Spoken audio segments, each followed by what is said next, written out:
There's two kinds of thinking. So as I was telling you, we were talking with my friends on Discord about these two about critical thinking.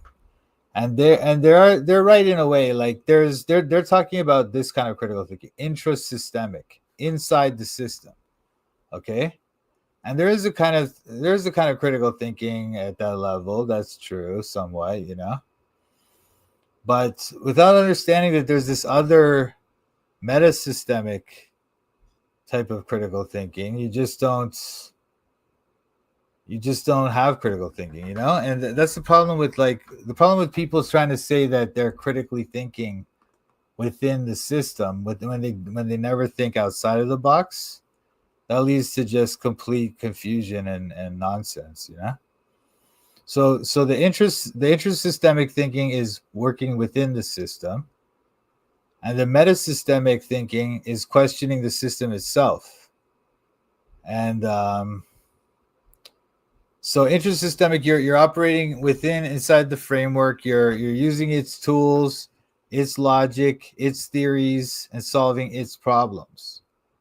Okay, and you can be very efficient and productive and respected within that system. But this type of thinking never asks, is this system true? Is this system real? Is this system good? Some examples would be climate scientists who run models but never question the carbon narrative. Okay? Or a Bible scholar who's fluent in Greek but never questions the seminary, never questions the theology that he was raised up in, like dispensationalism or covenant theology or something like that.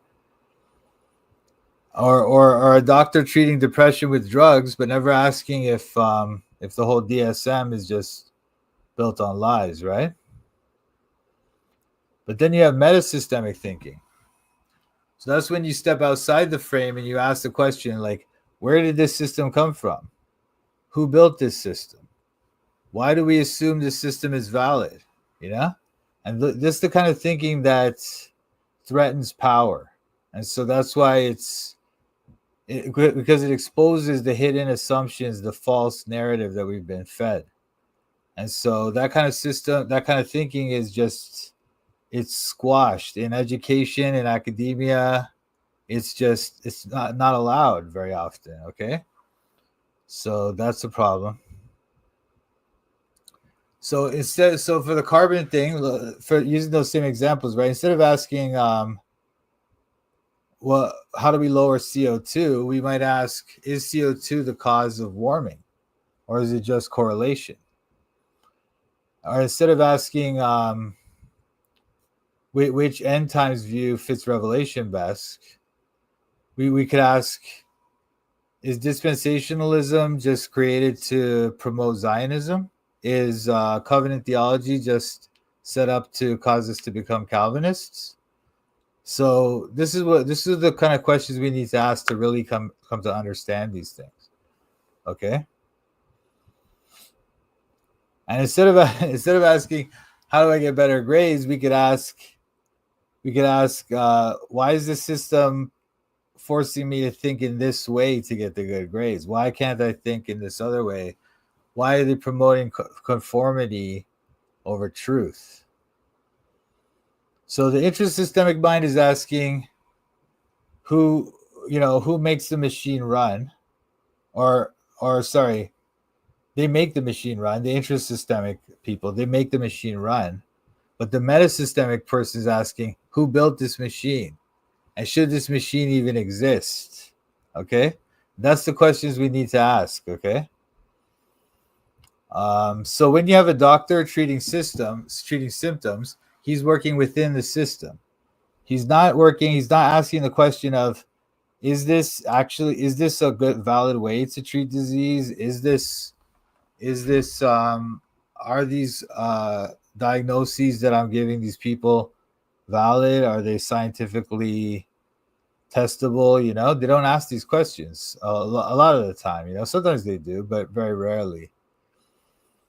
And they don't do it in such a way to really shake the foundation of the system. They do it in such a way where it's allowed. Certain certain metasystemic questions are allowed, but not in any meaningful or really threatening to the system type of way, you know? Okay, so why does this matter? Why does this matter? Because in this system, experts are trained, they're not free thinkers. Okay? So most education is interest systemic by design. So it rewards compliance and conformity and actually complexification of things rather than wisdom, insight, and a simplification of things down to, once again, the truth. You know, they don't allow that. They allow this, they create this intense complexification of everything until it becomes so complex that it's impossible to understand, and we have to rely on all these different experts, the technocrats. You know what I mean? So that's why these credentialed experts fall for these lies. You know, they've always been trained in the system. Their thinking is trained within the system. They can't think outside of it. So there's no free thinkers in academia. If you're a free thinker in academia, you're gonna not be in academia very long. Okay, that's the way it is. And this is by design. Okay, obviously the system doesn't want thinkers. They want people to maintain the system. They want worker drones. And so the people in academia, the professors and whatnot, they're not free thinkers. They're not thinking at some high level. They're just maintaining the system. And so they're unfortunately basically mental slaves. But let me show you some stuff from the Bible. Wait. Oh, is my Bible open? Okay. Hang on.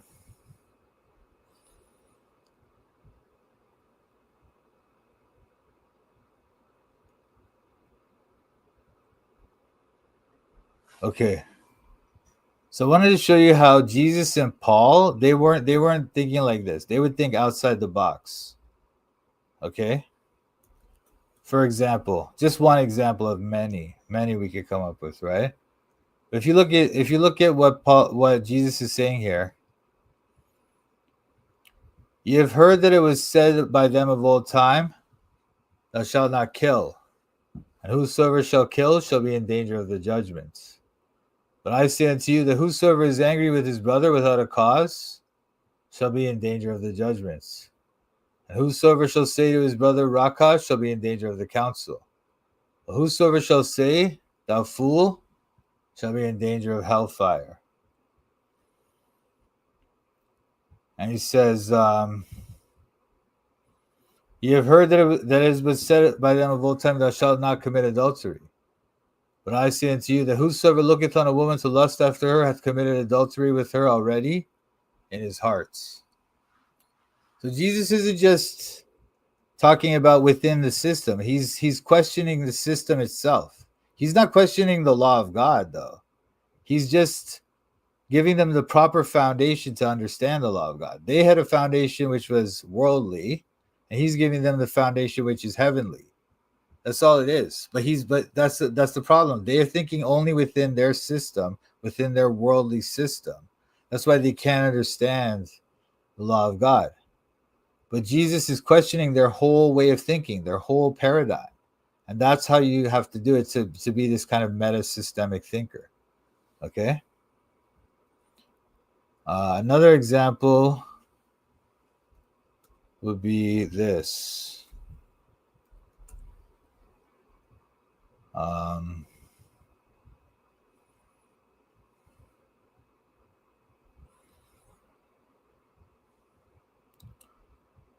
Anyway, so Paul was saying that Paul was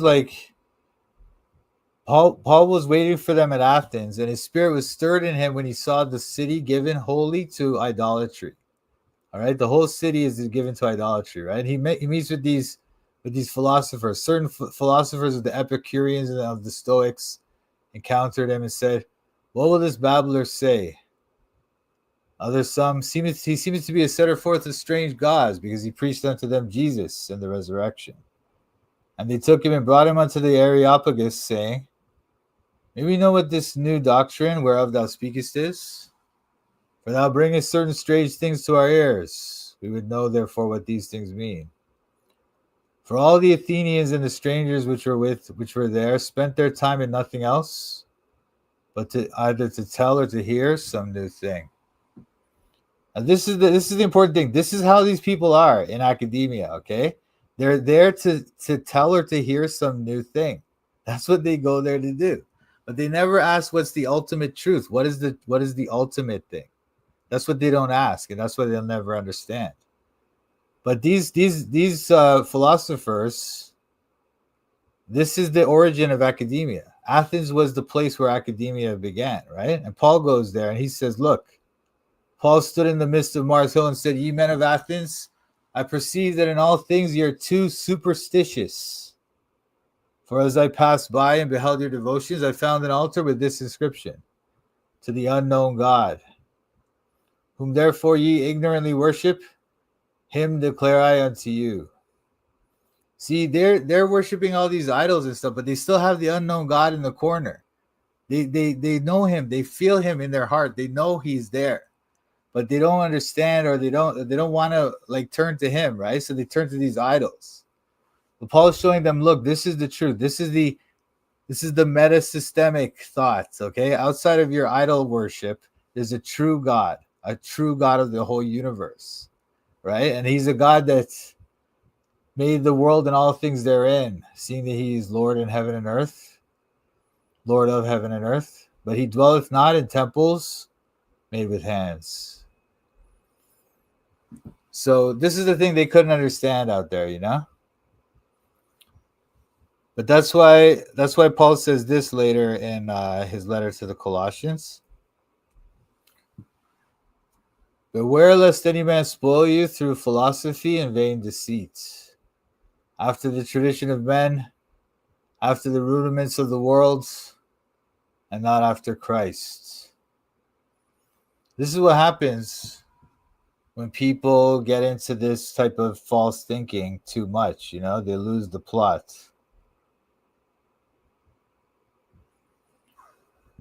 Oh, let me see. Oh, you got comments for days, eh? Wow.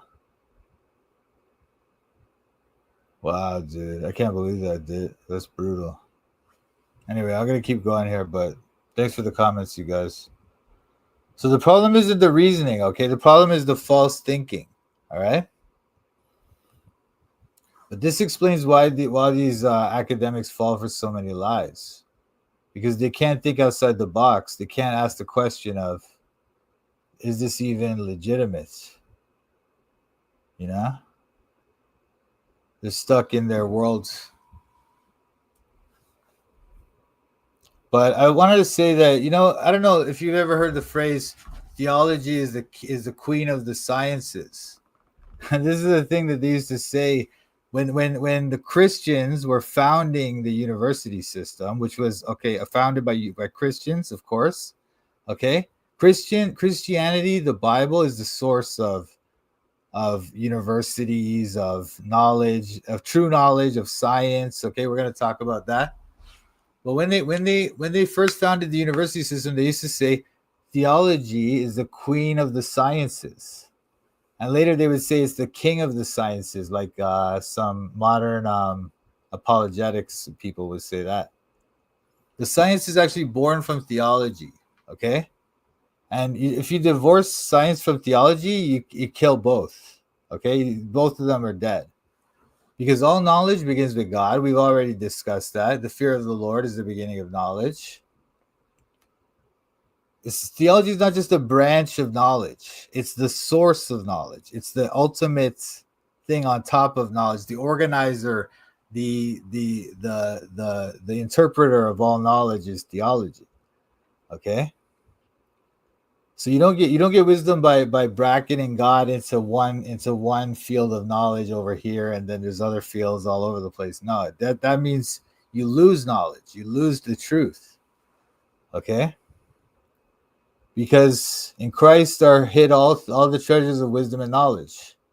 So wisdom begins in Christ. There's no other source of wisdom but Christ. And without Christ, people who seek wisdom are not going to find it. They're going to find confusion. They're going to find false knowledge and lies. Okay, okay, okay, okay. I'm studying the Bible in Toronto. I'm studying the Bible in Toronto. I'm studying the Bible in Toronto. I'm studying the Bible in Toronto. Studying the Bible with Mike Sampat. These other YouTubers are just so trash.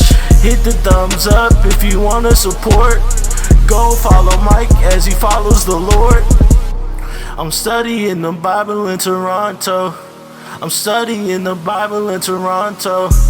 I'm studying the Bible in Toronto.